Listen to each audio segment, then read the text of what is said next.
YCP కీలక నేత మాజీ ఎమ్మెల్యే కిలారి రోషయ్య జనసేనలో చేరాలని నిర్ణయించుకున్నారు. పవన్ కళ్యాణ్ సమక్షంలో ఆయన జనసేన కండువా కప్పుకోనున్నారు. 2019 ఎన్నికల్లో పొన్నూరు శాసనసభ నియోజకవర్గం నుంచి వైసీపీ అభ్యర్థిగా పోటీ చేసి టీడీపీ అభ్యర్థి ధూళిపాళ్ల నరేంద్రపై విజయం సాధించారు. ఇటీవల జరిగిన సార్వత్రిక ఎన్నికల్లో పొన్నూరు టికెట్ను ఆయనకు కేటాయించలేదు. గుంటూరు ఎంపీ అభ్యర్థిగా పోటీ చేయాలని అధిష్టానం ఆదేశించింది. రోషయ్య ఇష్టం లేకపోయినా ఎంపీగా పోటీ చేశారు. ఎన్నికల్లో ఘోర పరాజయం చవిచూశారు. పొన్నూరు అసెంబ్లీ టికెట్ ఇవ్వకపోవడంతో రోషయ్య పార్టీలోనే ఉన్నా తీవ్ర అసంతృప్తితో ఉంటూ వచ్చారు. ఎన్నికల ఫలితాలు వైసీపీకి సానుకూలంగా రాకపోవడంతో వైసీపీకి ఆయన ఇటీవల రాజీనామా చేశారు. తన అనుచరులతో చర్చించిన తర్వాత జనసేనలో చేరాలనే నిర్ణయానికి వచ్చినట్టు తెలుస్తోంది. మంగళగిరి పార్టీ కార్యాలయంలో డిప్యూటీ సీఎం పవన్ కళ్యాణ్ సమక్షంలో కిలారి రోషయ్య జనసేనలో చేరనున్నారు. వైసీపీకి రాజీనామా చేసిన తర్వాత ఏ పార్టీలో చేరాలనే దానిపై తీవ్రంగా ఆలోచించిన కిలారి రోషయ్య చివరకు జనసేనను ఎంచుకున్నట్టు తెలుస్తోంది. కిలారి రోషయ్యను టీడీపీలో చేరాలని కొందరు సూచించినా ఆ పార్టీలో కిలారి రోషయ్యను చేర్చుకునే అవకాశాలు తక్కువగా ఉండటంతో ఆయన జనసేనలోకి వెళ్లాలనే నిర్ణయానికి వచ్చారట. టీడీపీ నుంచి పొన్నూరు నియోజకవర్గంలో బలమైన నేతగా ధూళిపాళ్ల నరేంద్ర ఉన్నారు.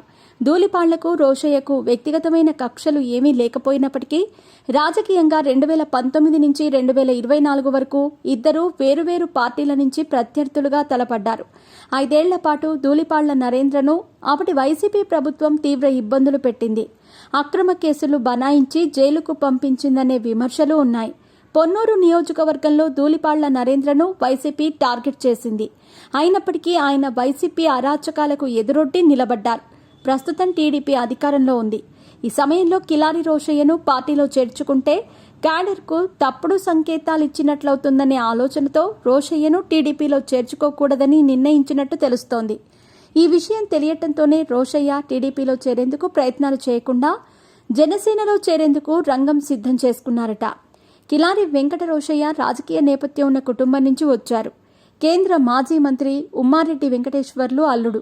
ఆయన తండ్రి కిలారి కోటేశ్వరరావు గుంటూరు మిర్చి మార్కెట్ యార్డ్ కౌన్సిలర్గా చైర్మన్గా పనిచేశారు. కిలారి కోటేశ్వరరావు 1989లో గుంటూరు 2 అసెంబ్లీ నియోజకవర్గం నుంచి తెలుగుదేశం పార్టీ తరపున పోటీ చేసి ఓడిపోయారు. తండ్రి వారసత్వాన్ని అందిపుచ్చుకొని రోషయ్య రాజకీయాల్లోకి వచ్చారు.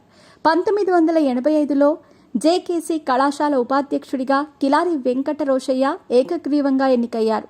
1993లో గుంటూరు మిర్చి యార్డ్ సంఘం ఉపాధ్యక్షుడిగా పనిచేశారు. 1994లో గుంటూరు మిర్చి యార్డ్ సంఘం అధ్యక్షుడిగా ఎన్నికై 2009లో ప్రజారాజ్యం పార్టీలో చేరారు. 2009లో తెనాలి నుంచి పీఆర్పీ తరపున ఎమ్మెల్యేగా పోటీ చేసి ఓడిపోయారు. ఆ తర్వాత వైసీపీలో చేరి ఆ పార్టీ రాష్ట్ర కార్యదర్శిగా పనిచేశారు.